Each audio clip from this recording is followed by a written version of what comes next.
Hello friends, welcome back to my YouTube channel. आज की इस वीडियो में हम कर रहे हैं टीजीटी स्पेशल एजुकेटर जो 26 को एग्ज़ाम हुआ था उसका 26 जून को उसका English part. Let's get started. Question number 1।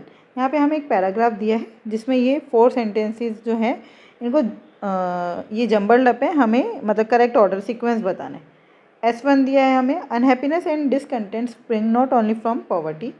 अब हमें बताना है क्या होगा। पी क्या है, man is a strange creature fundamentally different from other animals. If they are undeveloped and unsatisfied, he may have all the comforts of wealth but will still feel that life is not worthwhile. He has far horizons, invariable hopes and spiritual powers. What is missing in our age is the soul. There is nothing wrong with the body. S6 है, we suffer from sickness of the spirit and hence we should discover our roots in the eternal. तो सबसे पहले क्या होगा, man की बात करेंगे तो पी तो सबसे पहले होगा, ठीक है। तो ये ऑप्शन तो गए।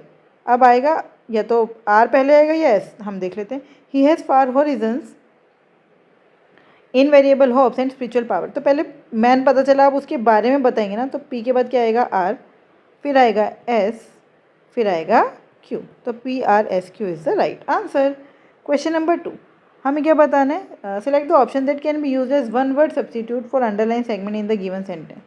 The teacher and expert in the art of dictionary making was felicitated by the education department on teachers day। तो हम पहले इन चारों का क्या करते हैं, मीनिंग देख लेते हैं। Lexicography, art of dictionary making. Lexicography क्या होता है, आर्ट ऑफ डिक्शनरी मेकिंग। तो इसका आंसर तो यही हो गया है ना।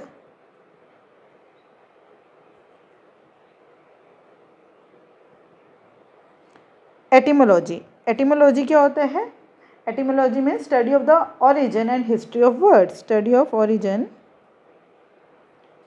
स्टडी किसका, वर्ड्स की ओरिजिन और हिस्ट्री के बारे में पढ़ना। Study of origin and history of words.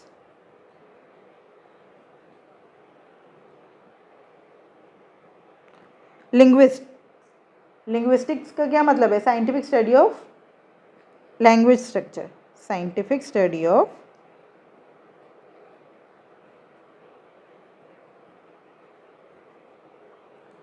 Language structure,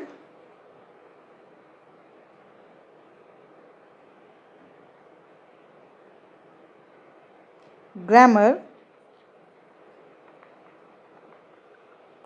phonetics etcetera, ठीक है। फिलोलॉजी, फिलोलॉजी क्या होता है, study of language, study of language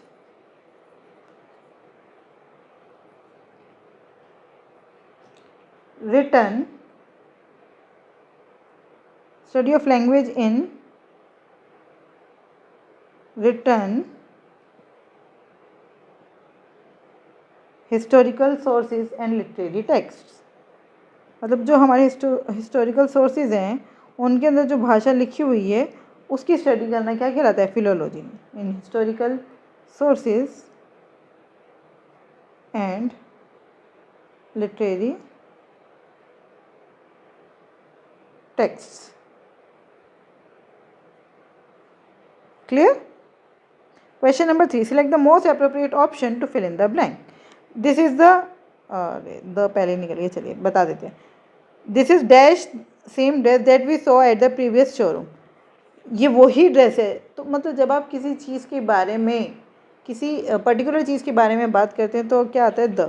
तो उसी ड्रेस की बात ही कर रहे हैं ना आप, जो आपने पहले देखी थी, तो आएगा the. This is the same dress that we saw at the previous showroom.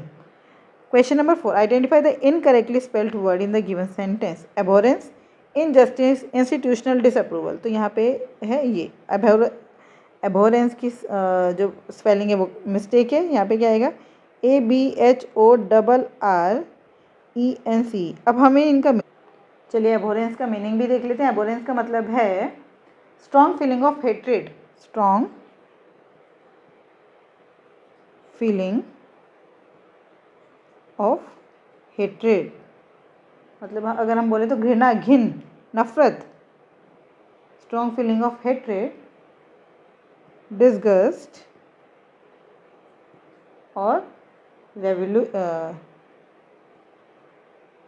रेवल्शन।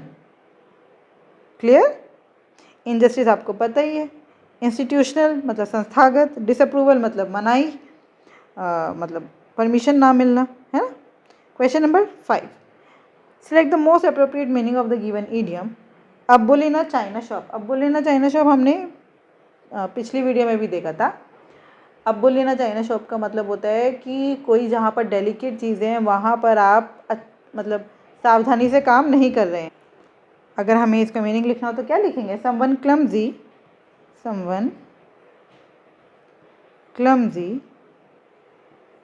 who creates destruction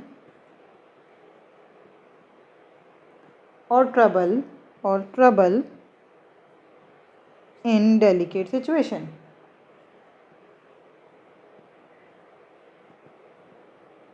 clear. तो अब बोले ना चाइना, मैंने आपको तब बताया भी था भाई, चाइना जो शॉप है वो उसमें से कैसा सामान होता है, बहुत ही डेलिकेट सामान होता है। अगर उसमें एक बुल घुस जाएगा तो क्या होगा, सब तो टूट जाएगा, सब खराब हो जाएगा, डैमेज हो जाएगा। तो वन हु कॉजेज डैमेज।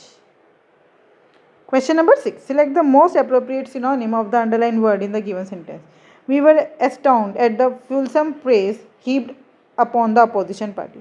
तो पहले तो आपको इस वर्ड का मतलब पता होना चाहिए। fulsome मतलब होता है बहुत ज़्यादा,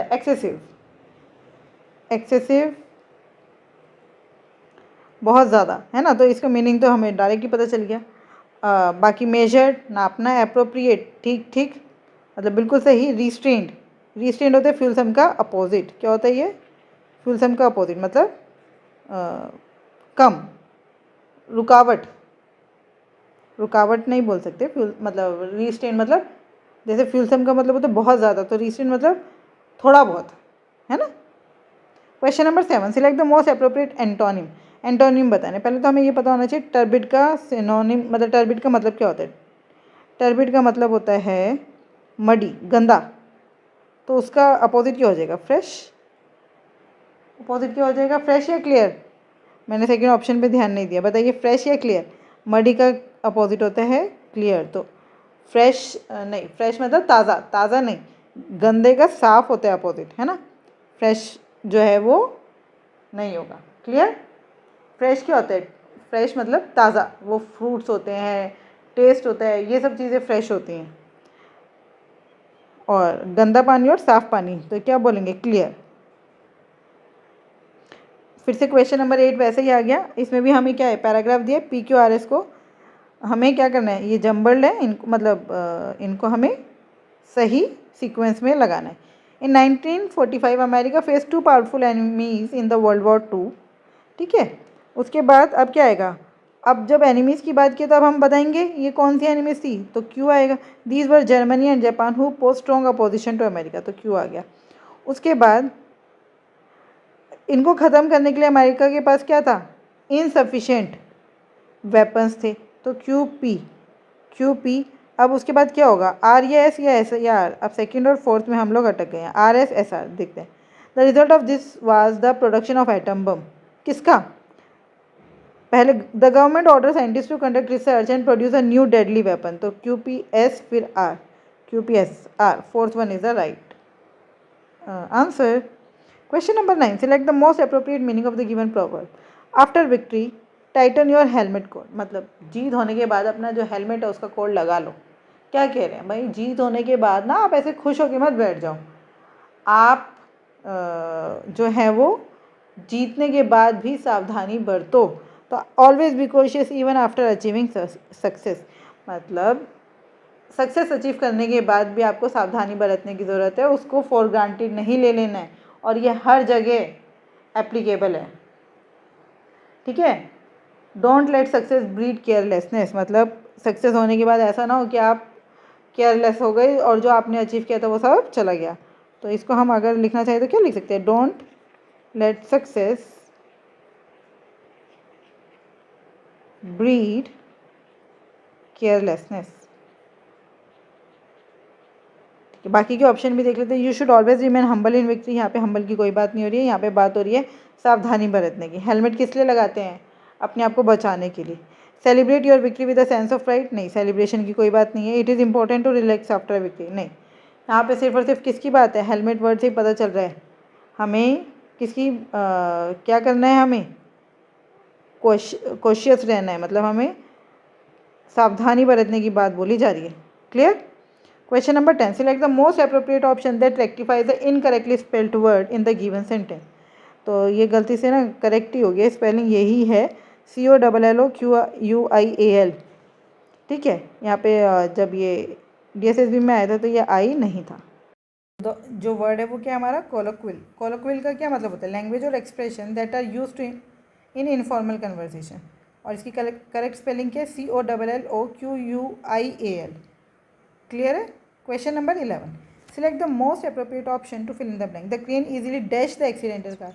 क्रेन ने क्या किया होगा, एंटर किया होगा एक्सीडेंटल कार को, नहीं। लिफ्ट किया होगा, बिल्कुल लिफ्ट ही किया होगा। डेवलप किया होगा एक्सीडेंटल कार को, नहीं। डिस्कस किया होगा, डिस्कस कैसे करेगी क्रेन, है ना।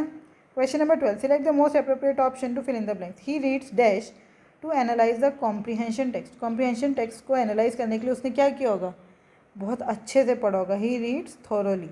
बैडली नहीं हो सकता, लेजीली नहीं, एंग्रीली नहीं। Question number 13, select the most appropriate option to fill in the blank. John lost a large amount of money in gambling. John ने गैम्बलिंग में बहुत पैसा गवा दिया, लेकिन अभी भी वो कैसी लाइफ जी रहा है, लेविश लाइफ। तो लेकिन के लिए क्या वर्ड होता है, बट। बिकॉज नहीं हो सकता, और नहीं हो सकता, नॉर नहीं हो सकता। Question number 14, select the most appropriate option that can substitute the underline words in the given. तो अंडरलाइन वर्ड कौन से थे, looking back upon past events. तो हमें पता होना चाहिए पहले इन सब वर्ड्स का मीनिंग। रेट्रोस्पेक्शन, रेट्रोस्पेक्शन का क्या मतलब होता है, रेट्रोस्पेक्शन का मतलब होता है reflecting on the past. Retrospection मतलब रिफ्लेक्टिंग ऑन द पास्ट। सर्कमस्पेक्शन का मतलब होता है कॉशियस बिहेवियर, मतलब आप सावधानीपूर्ण अपना काम, आपका जो बिहेवियर है वो कैसा है, सावधानीपूर्ण है। इंट्रोस्पेक्शन, सेल्फ एग्जामिनेशन, अपने अंदर झांकना, सेल्फ एग्जामिनेशन। एक्सट्रोस्पेक्शन, एक्सट्रो बाहर, ठीक है। Observation of external things, observation of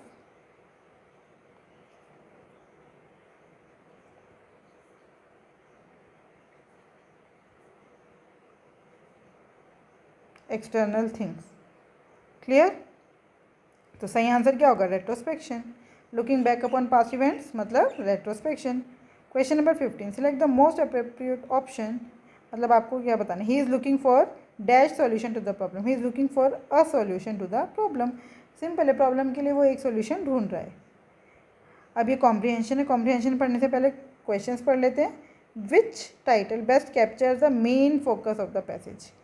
तो इस पैसेज में हमारा क्या मेन फोकस है, ऑप्शंस भी देख लेते हैं। Strategic planning for effective physical education programme, a brief history of physical education curricular, the importance of physical education in modern schools, types of tournament fixtures in sports. Question number 17, what does the passage state as a key factor for the success of physical education programme. ये हमें passage से पता चलेगा। What is the tone of the passage, tone कैसी है, emphatic, humorous, argumentative और critical. अब आप बताइए, इन सब का पहले आपको तो मीनिंग पता होना चाहिए, तभी तो आप टोन बताएंगे। तो एम्फेटिक मतलब एजर्टिव टोन, मतलब आप किसी चीज़ पे जोर दे रहे हैं, आप बहुत अच्छे से उसको बता रहे हैं, तो एजर्टिव और कॉन्फिडेंट टोन जो होती है वो होती है एम्फेटिक। ह्यूमरस मतलब हास्यप्रद। आर्ग्यूमेंटेटिव मतलब कोई बहस हो रही है।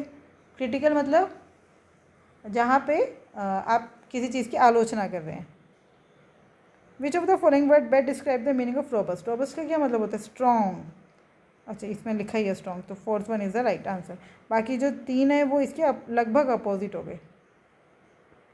Question number 20, identify the structure of the passage. Structure कैसे, क्रोनोलॉजिकल, मतलब कोई चीज़ें टाइम इवेंट के हिसाब से, क्रोनो का मतलब होता है टाइम, टाइम इवेंट के अकॉर्डिंग बताई गई हैं क्या। कंपैरेटिव, क्या यहाँ पे किसी चीज़ में कंपैरिजन हो रहा है। डिस्क्रिप्टिव, पूरा एक्सप्लेन है अच्छे से। प्रॉब्लम सॉल्यूशन, क्या यहाँ पे किसी प्रॉब्लम का सॉल्यूशन दिया गया है। अब हम देखते हैं passage. Today a robust system of physical education plays an increasingly important role in the modern education system. It emphasizes the all-round development of an individual, carefully considering the various aspects of personality such as physical fitness, social adjustment, mental activeness, emotionally balanced life, cultural values and moral uprightness. The modern physical education system includes a diverse variety of activities within its programmes. Thus a comprehensive physical, मतलब यहाँ पे देखो physical education की बात हो रही है बार बार, उसी के बारे में बता रहे हैं कि well structured physical education programme जो है, मतलब सारी बात क्या है फिजिकल एजुकेशन की, और उसके लिए ज़रूरी क्या है, स्ट्रेटेजिक प्लानिंग बहुत ज़रूरी है। The success of physical education programme से ये क्वेश्चन आया था। Significantly depends upon efficient staffing, good direction, proper control, effective supervision, good coordination among the stakeholders. ठीक है, चलिए अब हम देखते हैं। Strategic planning in physical education not only enhances program effectiveness but also fosters holistic growth of students, preparing them for well-rounded development and social development. So, which is the best capture the main focus of the passage? Strategic planning. Physical education program के लिए strategic planning, right? What does the passage state as a key factor for success of a physical education program? Advanced technological tool ये नहीं है, student academic performance ऐसा भी नहीं है, efficient staffing and supervision इसकी बात हुई है। देखो यहाँ पर ये रहा, significantly depends upon efficient staffing, good direction, proper control, effective supervision, है ना। अब टोन कैसे है पैसेज का? Emphatic, humorous, argumentative, critical. Emphatic है भाई, यहाँ पे जोर दे की बात की गई है। Which of the following word best describe the meaning, वो तो हमने बता ही दी था, रोबस्ट का मतलब स्ट्रॉन्ग होता है। Identify the structure of the passage, क्या यहाँ पे कोई क्रोनोलॉजिकल टाइम के अकॉर्डिंग बात हुई है? नहीं।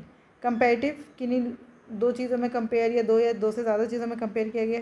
डिस्क्रिप्टिव, हाँ डिस्क्रिप्टिव तो है ही, आपको फिज़िकल एजुकेशन के बारे में पूरा मतलब कैसे करना चाहिए क्या है पूरा बताया है। प्रॉब्लम सॉल्यूशन नहीं, प्रॉब्लम सॉल्यूशन कुछ नहीं है। आई होप ये 20 क्वेश्चन आपको अच्छे से समझ आएंगे। फिर भी कोई डाउट है तो मुझसे जुड़ सकते हैं @maths PS1 टेलीग्राम चैनल पर। Thank you, keep learning, keep practising.